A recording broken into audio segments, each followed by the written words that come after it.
everybody, Broken Boosted episode 14. Pretty sure most of you know the car by now, but I'm going to go over a few things in this video that you might not know, some of which are extremely crucial parts of information that you have to know before you take your car out and just go boosting around 24/7. First, I'm going to review a couple things that have changed since the last episode. The main thing being that I had a downpipe made, and if you look closely down there, I just had it routed right into the stock exhaust.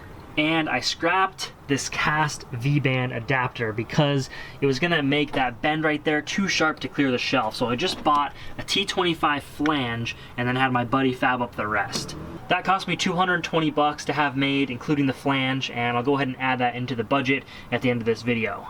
Another thing I did was delete the blow-off valve. The eBay unit was just leaking a lot and decided to take it out. There's been arguments here and there whether you really need one or not, especially at the lower boost levels, so I just elected to take this thing out. If I damage this turbo and I gotta spend another $45 rebuilding it, it's not really that big of a deal. And that's a lesson learned with a $30 blow-off valve. If you can blow through with your mouth and air's getting through, just scrap it or get a higher quality unit.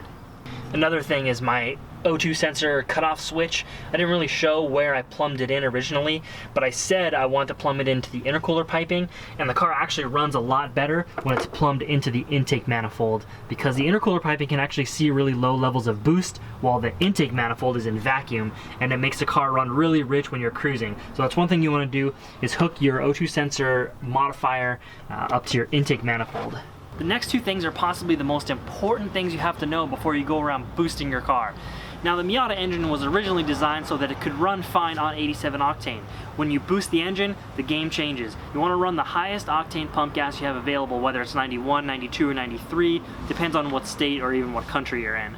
The other thing is you have to have some sort of ignition timing control. That's either a box that will retard the ignition under boost or just mechanically retard the CAS. That's the way I went on Broken Boosted because it's free. If you don't know how to set your timing with the CAS, I'll include an annotation right here. I have another video that shows you how to do that. Now, how much do you retard it?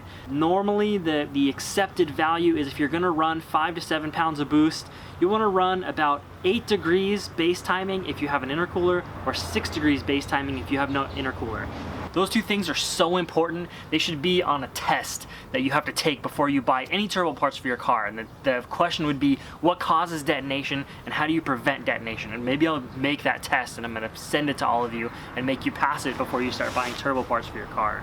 So just when you get all your shiny parts on, you think you're ready to go slay some Mustangs, you're not ready yet. Because the first thing you want to do is just start the car up, make sure it starts fine, make sure it idles fine, let it get up to operating temperature. If you mess with your fans like I did, make sure the fan or fans turn on when they're supposed to, and then it doesn't overheat at idle. It should start up and run just like stock. One thing that I actually messed up myself was I forgot to recalibrate my wideband O2 sensor when the downpipe got fabricated. So I just threw the O2 sensor in, plugged it in, started the car, and the calibration was way off, giving me crazy AFRs and the car wouldn't run that well. So that's one thing you do have to remember. If you unplug your wideband O2 sensor, you're probably gonna have to recalibrate it in open air. That means not in the exhaust system before you reinstall it. Okay, so the car started and idled great, comes right up to operating temperature, doesn't overheat. Mustang time, right? Wrong. You're gonna take the car out and you're gonna drive civilly. You're not even gonna get into boost yet. Just drive the car around like normal, city driving, not crazy. Make sure everything is still running good. There shouldn't be any bucking, weird hesitation, crazy noises. It should pretty much drive like it's stock. Once you've cruised the car around and everything seems fine, now you're going to start applying more throttle and slowly get the car into boost while sharply watching your air to fuel ratio. As you get into boost, you really want to see, under 13 over 11. Optimal is really mid 11s. I'll tend to lift if I start seeing anything over 12.5. But if you're seeing 14, 15, 16 in boost or down in the 10s or 9s, if you're running a fuel management unit like I am, you need to change out the disc. And I'm still not exactly sure what disc is in that one, but it actually works really well. Typically with a stock injector setup like this, you're gonna want somewhere between 8 and 12 to 1. So I've been driving this thing around for a couple days now, and I actually have a Saab wastegate on it, which has a 4 PSI spring. I know, it's weak, but I like to do things very slow, if you couldn't tell already.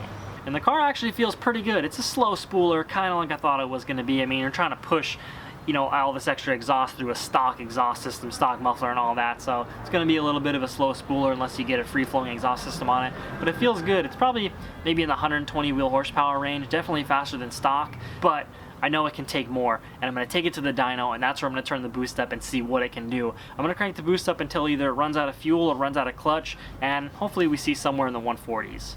So since the car technically is now boosted and driving on the street, that's going to be the end of the cost tracking for the project, but not necessarily the end of broken boosted, because I do still have to go to the dyno. I got to race my girlfriend's BMW again, and I'm going to do a couple other cool things, like show you guys how to make your own manual boost controller for super cheap.